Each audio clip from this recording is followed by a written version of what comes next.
നമസ്കാരം. പ്രവാസി മലയാളി പ്ലസിലേക്ക് സ്വാഗതം. ഇന്നിപ്പോൾ കൂട്ടിന് വേറൊരാളാണല്ലേ, അതുകൊണ്ട് എങ്കിലും സാധാരണ ആളെ ഒന്ന് മാറ്റി പിടിച്ചു. അപ്പൊ നമുക്ക് കാര്യത്തിലേക്ക് കടക്കാം, സമയം കളയണ്ട. ഇപ്പോൾ പ്രവാസികൾക്കായി പങ്കുവയ്ക്കാൻ കുറച്ചധികം വാർത്തകളുണ്ട്. അതിൽ സന്തോഷമുള്ള വാർത്തകളും ഉണ്ട്, കുറച്ച് ആശങ്കപ്പെടുത്തുന്ന കുറച്ചധികം കാര്യങ്ങളും ഉണ്ട്. കാരണം യുദ്ധം നടക്കുകയാണല്ലോ, ആക്രമണം കഴിഞ്ഞു, അതിപ്പോൾ യുദ്ധത്തിലേക്ക് കലാശിക്കുന്ന ഒരു ഘട്ടമാണ്. അപ്പോൾ അതുമായി ബന്ധപ്പെട്ട് കുറച്ചധികം കാര്യങ്ങൾ പറയാനുണ്ട്. എന്തായാലും നമുക്ക് പെട്ടെന്ന് തന്നെ വാർത്തകളിലേക്ക് കടക്കാം. എന്താണ് ആദ്യത്തെ വാർത്ത? ഒരു സന്തോഷ വാർത്തയിൽ തന്നെ തുടങ്ങാം. കാരണം ഇനി യുദ്ധവുമായി ബന്ധപ്പെട്ടിട്ടുള്ള കുറച്ച് വിമാനങ്ങളുടെ സമയ വ്യത്യാസത്തിന്റെ കഥ ഇതെല്ലാം പറയാനുണ്ട്. അപ്പോൾ ആദ്യത്തെ വാർത്ത വരുന്നത് Dubai duty free millennium millionaire നറുക്കെടുപ്പിൽ മലയാളിയെ തേടിയെത്തി ഭാഗ്യം എന്നുള്ളത് വാർത്തയാണ്.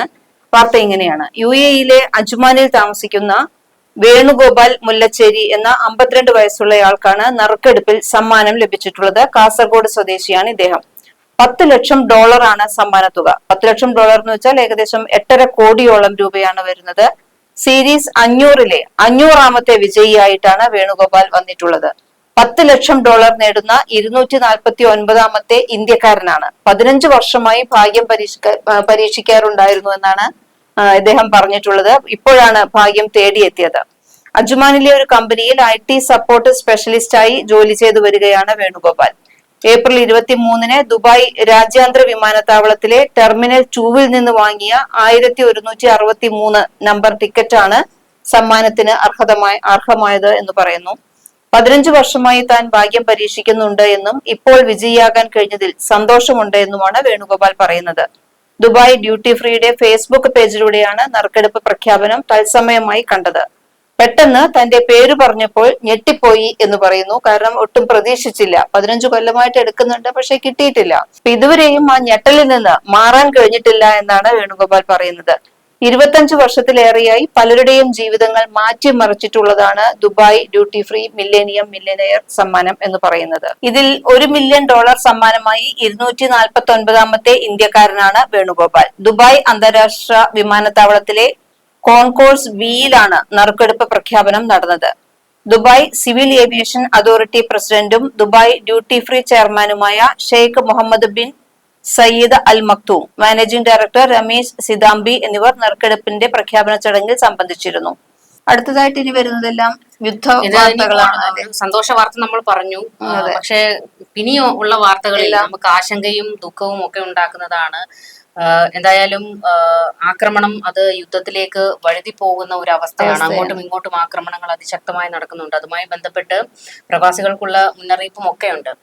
പാകിസ്ഥാനിലേക്കുള്ള വിമാന സർവീസുകൾ താൽക്കാലികമായി ഇപ്പോൾ നിർത്തിവെച്ചിരിക്കുകയാണ് ഖത്തർ എയർവേസ്.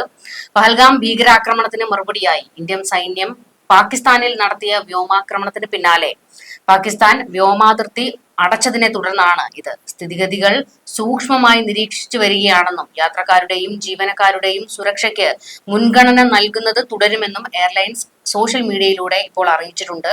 റദ്ദാക്കിയ വിമാന സർവീസുകളെ സംബന്ധിച്ചുള്ള കൂടുതൽ വിവരങ്ങൾക്ക് യാത്രക്കാർക്ക് ഖത്തർ എയർവേസ് .com എന്ന വെബ്സൈറ്റ് പരിശോധിക്കാമെന്നും 009744144555 എന്ന നമ്പറിൽ കോണ്ടാക്ട് സെന്ററിലേക്ക് വിളിക്കാമെന്നും അധികൃതർ അറിയിച്ചിട്ടുണ്ട്. നമ്പർ ഒന്നുകൂടി പറഞ്ഞോളൂ. 009744445555 എന്ന നമ്പറിലേക്ക് കോണ്ടാക്ട് സെന്ററിലേക്ക് വിളിക്കാമെന്നും ഇപ്പോൾ അധികൃതർ അറിയിച്ചിട്ടുണ്ട്. ഇന്ത്യ നടത്തിയ ആക്രമണങ്ങളെ തുടർന്ന് പാകിസ്ഥാൻ 48 മണിക്കൂർ നേരത്തേക്ക് വ്യോമാതിർത്തി അടച്ചതായി പാകിസ്ഥാൻ സിവിൽ ഏവിയേഷൻ അതോറിറ്റി വക്താവ് നേരത്തെ അറിയിച്ചിരുന്നു.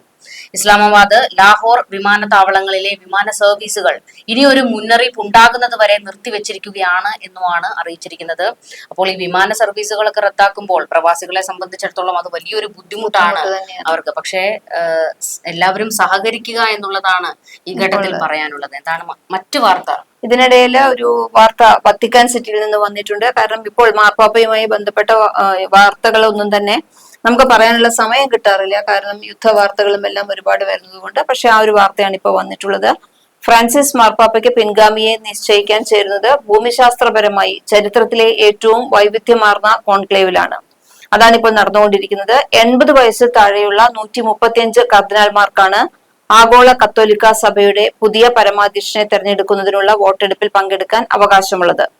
ഇവർ 71 വ്യത്യസ്ത രാജ്യങ്ങളിൽ നിന്നുള്ളവരാണ് എന്നാണ് കോൺക്ലേവിനെ സവിശേഷമാക്കുന്നതും.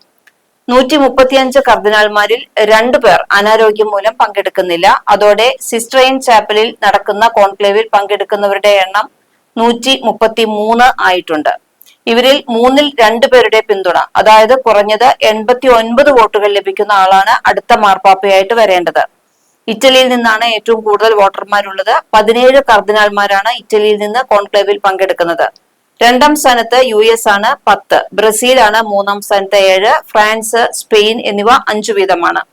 Argentina, Canada, India, Poland, Portugal എന്നീ രാജ്യങ്ങളിൽ നിന്ന് 4 പേരാണ് പങ്കെടുക്കുന്നത്. മറ്റു രാജ്യങ്ങളിൽ നിന്നുള്ള കർദിനാൾമാരുടെ എണ്ണം ഇങ്ങനെയൊക്കെയാണ്. അപ്പൊ വൻകരകളുടെ അടിസ്ഥാനത്തിൽ കണക്കാക്കുകയാണെങ്കിൽ 53 കർദിനാൾമാർ യൂറോപ്പിൽ നിന്നാണ്. ഇവരിൽ സ്പെയിനിൽ നിന്നുള്ള ഒരാൾ പങ്കെടുക്കുന്നില്ല. അതിനാൽ 52 വോട്ടുകളാണ് ഇവർക്കുള്ളത്. 2ാം സ്ഥാനം ഏഷ്യക്കാണ്, 23 പേർ. ആഫ്രിക്കയ്ക്ക് 18 കർദിനാൾമാരുണ്ട്. കെനിയയിൽ നിന്ന് ഒരാൾ പങ്കെടുക്കുന്നില്ല എന്നതിനാൽ 17 വോട്ടുകൾ. തെക്കേ അമേരിക്കയ്ക്കും 17 വോട്ടുകളാണ്. വടക്കേ അമേരിക്കയ്ക്ക് 16 വോട്ട്. ഇവരിൽ 10 പേർ US നിന്നാണ്. കാനഡയ്ക്ക് 4ഉം മെക്സിക്കോയ്ക്ക് 2ഉം വോട്ടുകളുണ്ട്.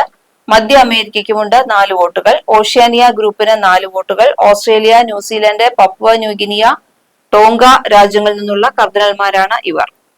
വോട്ടെടുപ്പിന്റെ ആദ്യ ദിവസം ഇന്നലെ ആയിരുന്നു. ചാപ്പലിന് മുകളിൽ കറുത്ത പുകയാണ് വന്നത്. ഇപ്പോൾ 3 പ്രാവശ്യം ഈ കറുത്ത പുക, ഇന്ന് രാവിലെ ഉണ്ടായി, ഉച്ചയ്ക്കും ഉണ്ടായിരുന്നു. അങ്ങനെ 3 പ്രാവശ്യം കറുത്ത പുക വന്നു കഴിഞ്ഞു. ഇതിനർത്ഥം ഇന്നലെയും ഇന്നുമായിട്ട് പുതിയ മാർപ്പാപ്പയെ തെരഞ്ഞെടുത്തിട്ടില്ല എന്നുള്ളതാണ്. ഇന്നലെ പ്രതീക്ഷിച്ചതിലും 2 മണിക്കൂർ വൈകിയാണ് പുക സിഗ്നൽ വന്നത്. ആദ്യത്തെ ആയതുകൊണ്ട് എല്ലാവരും വളരെ ആകാംക്ഷയോടുകൂടി കാത്തിരിക്കുകയായിരുന്നു. 2 മണിക്കൂർ കൂടി വൈകിട്ടാണ് അത് വന്നത്. തെരഞ്ഞെടുക്കപ്പെടുന്ന കർദിനാൾമാർക്ക് ആർക്കും തന്നെ പുറം ലോകം പൂർണ്ണമായും ഒറ്റപ്പെട്ടവരാണ്. പുറം ലോകവുമായി ഇവർക്ക് ഒരു ബന്ധവും ഉണ്ടായിരിക്കില്ല. സിസ്റ്ററൈൻ ചാപ്പലിൽ നിന്ന് കറുത്ത പുക ഉയരുമ്പോൾ ആർക്കും 3/2 ഭൂരിപക്ഷം നേടാൻ സാധിച്ചില്ല എന്നുള്ളതിന്റെ ദുഃഖത്തിലാണ് എല്ലാവരും. ഉച്ചയ്ക്കും വൈകിട്ടുമായി 4 റൗണ്ട് തെരഞ്ഞെടുപ്പ് നടത്തും. ഇന്നലെയും ഇന്നുമായിട്ട് 3 എണ്ണം കഴിഞ്ഞിട്ടുണ്ട്. കറുത്ത പുകയാണെങ്കിൽ മാർപ്പാപ്പയെ തെരഞ്ഞെടുത്തിട്ടില്ല എന്നും, വെളുത്ത പുകയാണെങ്കിൽ മാർപ്പാപ്പയെ തെരഞ്ഞെടുത്തു എന്നുമാണ് സൂചിപ്പിക്കുന്നത്. വോട്ടവകാശമുള്ള 133 കർദിനാൾമാരാണ് കോൺക്ലേവിൽ പങ്കെടുക്കുന്നത്. 89 വോട്ട് ലഭിക്കുന്നയാൾ കത്തോലിക്ക സഭയുടെ ഇടയനാകും. 2013 2ാം ദിവസത്തെ അവസാനവട്ട വോട്ടെടുപ്പിലാണ് ഫ്രാൻസിസ് പാപ്പയെ തെരഞ്ഞെടുത്തിട്ടുള്ളത്. ഇന്ന് കർദിനാൾമാരിൽ ഒരാൾക്ക് 3/2 ഭൂരിപക്ഷം ലഭിച്ചില്ലെങ്കിൽ നാളെ രാവിലെ 2 റൗണ്ടും ഉച്ച കഴിഞ്ഞ് 2 റൗണ്ടുമായിട്ട് 4 റൗണ്ടുകൾ നാളെയും ഉണ്ടാകും. അപ്പോ ഇന്ന് എന്തായാലും 2 റൗണ്ട് കഴിഞ്ഞിരിക്കുകയാണ്. 3 പ്രാവശ്യം ഇട്ട് കഴിഞ്ഞു. അതിൽ 3ലും ഇപ്പോ കറുത്ത പുകയാണ് വന്നിട്ടുള്ളത്. വിശ്വാസികളെ സംബന്ധിച്ചിടത്തോളം അവർക്ക് നിരാശയാണ് ഇപ്പോൾ വന്നിട്ടുള്ളത്. മറ്റ് വാർത്തകളിലേക്ക് കടക്കുമ്പോൾ 27 വിമാനത്താവളങ്ങൾ അടച്ചു എന്നുള്ള ഒരു വിവരമാണ്. 430 സർവീസുകൾ റദ്ദാക്കിയിട്ടുണ്ട്. രാജ്യത്തെ 27 വിമാനത്താവളങ്ങൾ അടച്ചിടാൻ നിർദ്ദേശിച്ച് കേന്ദ്ര വ്യോമയാന മന്ത്രാലയം ഗുജറാത്ത്, മധ്യപ്രദേശ്, രാജസ്ഥാൻ, പഞ്ചാബ്, ജമ്മു കശ്മീർ, ലഡാക്ക് എന്നിവിടങ്ങളിലെ 27 വിമാനത്താവളങ്ങളാണ് അടയ്ക്കുക. ഈ വിമാനത്താവളങ്ങളിലെ ശനിയാഴ്ച പുലർച്ചെ വരെയുള്ള വിമാന സർവീസുകൾ റദ്ദാക്കിയിട്ടുണ്ട്. ആകെ 430 വിമാന സർവീസുകളാണ് റദ്ദാക്കിയിരിക്കുന്നത്. കശ്മീർ മുതൽ ഗുജറാത്ത് വരെയുള്ള വടക്ക് പടിഞ്ഞാറൻ വ്യോമപാത പൂർണ്ണമായും ഒഴിവാക്കിയാണ് നിലവിൽ വിമാന കമ്പനികൾ സർവീസ് നടത്തുന്നത്. ഇതിന് പിന്നാലെയാണ് വിമാനത്താവളങ്ങൾ കൂടി അടച്ചിടാനുള്ള തീരുമാനം വന്നിരിക്കുന്നത്. മിക്ക വിദേശ വിമാന കമ്പനികളും പാകിസ്ഥാൻ വ്യോമാതിർത്തി ഉപയോഗിക്കുന്നത് നിർത്തിവെച്ചിരിക്കുകയാണ്. ശ്രീനഗർ, ജമ്മു, ലേ, ചണ്ഡീഗഡ്, അമൃത്സർ, ലുധിയാന, പട്യാല, ബതിന്ദ, ഹൽവാര, പठानकोट, ഭൂന്ദർ, ഷിംല, ഗഗൻ, ധർമ്മശാല, കിഷൻഗഡ്, ജയ്സാൽമീർ, ജോധ്പൂർ, ബിക്കാനീർ, മുന്ദ്ര, ജാംനഗർ, രാജ്കോട്ട്, പോർബന്ദർ, കണ്ട്ല, കെഷോദ്, ഭുജ്, ഗ്വാളിയർ, ഗാസിയാബാദ്, ഹിൻഡൻ വിമാനത്താവളങ്ങളുടെ പ്രവർത്തനമാണ് ശനിയാഴ്ച പുലർച്ചെ വരെ നിർത്തിവച്ചിരിക്കുന്നത്. ദുബായ് രാജ്യാന്തര വിമാനത്താവളത്തിൽ നിന്ന് പാകിസ്ഥാനിലെയും വടക്കേ ഇന്ത്യയിലെയും വിമാനത്താവളങ്ങളിലേക്കുള്ള വിമാനങ്ങളാണ് റദ്ദാക്കിയതും റിപ്പോർട്ടുകളാണ് പുറത്തു വന്നിരിക്കുന്നത്. എമിറേറ്റ്സ്, ഫ്ലൈ ദുബായ് പോലെയുള്ള വിമാന കമ്പനികൾ ഇത് കാര്യമായി നടപ്പിലാക്കിയിട്ടുണ്ട്.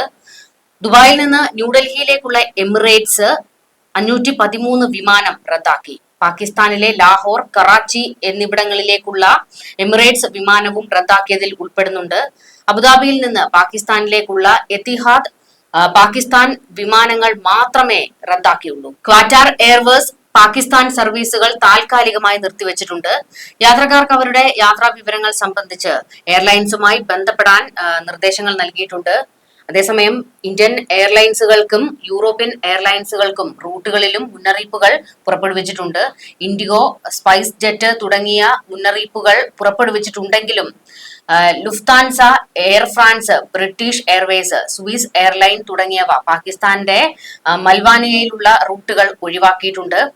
നിലവിലെ സാഹചര്യം കണക്കിലെടുത്ത് ഇന്ത്യയിലേക്കുള്ള യാത്രക്കാർ വിമാന കമ്പനികൾ പുറപ്പെടുവിക്കുന്ന അറിയിപ്പുകൾ നിരന്തരം പരിശോധിക്കാൻ അഭ്യർത്ഥിക്കുകയാണ്. എല്ലാവരും ജാഗ്രത പാലിക്കുക, നിർദ്ദേശങ്ങൾ അതുപോലെ തന്നെ ശ്രദ്ധിക്കുക, നടപ്പിലാക്കുക എന്നൊക്കെ ഉള്ളതാണ്. നമ്മളും സഹകരിക്കണം എന്നുള്ളതാണ് പറയാനുള്ളത്. അപ്പോൾ ഇതിൽ തന്നെ ഇപ്പൊ ഇന്നലെ ഇത് വായിച്ചപ്പോൾ ഇന്നലെ ഇതുപോലെ തന്നെ ഒരുപാട് വിമാനങ്ങളുടെ റദ്ദാക്കിയതൊക്കെ വന്നപ്പോൾ 1-2 കമന്റുകൾ അതിൽ വന്നിരുന്നു. ഇതെല്ലാം ഞങ്ങളോട് എന്തിനാ പറയുന്നത്, ഞങ്ങൾ മലയാളികളല്ലേ, നിങ്ങൾ അപ്പൊ അങ്ങനെ വേണമെങ്കിൽ ഹിന്ദിയിൽ പറയണം, നോർത്തിലുള്ളവരാണ് എന്നൊക്കെ പറഞ്ഞിട്ടുള്ള കമന്റുകൾ വന്നിരുന്നു. അങ്ങനെ നമ്മൾ വിചാരിക്കാൻ പാടില്ല. പ്രവാസികൾ അറിഞ്ഞിരിക്കേണ്ട കാര്യങ്ങളാണ്. അപ്പോ അതിപ്പോ കേരളത്തിലേക്കുള്ള വിമാനമല്ല, UP-യിലേക്കുള്ളതാണ് എന്ന് പറഞ്ഞതുകൊണ്ട് അവരെല്ലാവരും തന്നെ, നിങ്ങളെല്ലാവരും ഒരുമിച്ച്, ഞങ്ങൾക്ക് എന്തായാലും കേട്ടറിവും അറിവും ഉണ്ട്. എല്ലാ സംസ്ഥാനക്കാരും ഒരുമിച്ച് തന്നെയാണ് പലപ്പോഴും താമസിക്കുകയൊക്കെ ചെയ്യുന്നത്. അപ്പോ പരസ്പരം നിങ്ങൾ എല്ലാവരും കൂട്ടുകാരായിരിക്കുമല്ലോ. അപ്പൊ മലയാളത്തിലുള്ള വാർത്ത നിങ്ങൾ കേട്ട് കഴിഞ്ഞാൽ നിങ്ങളുടെ ഹിന്ദിക്കാരായ സുഹൃത്തുക്കളോട് നിങ്ങൾ തന്നെ വിവരങ്ങൾ പറഞ്ഞു കൊടുക്കുക. അതിനു വേണ്ടിയിട്ടാണ്. അതെ, കൂടുതൽ വാർത്തകളുമായി ഞങ്ങൾ നാളെ വരാം. നമസ്കാരം.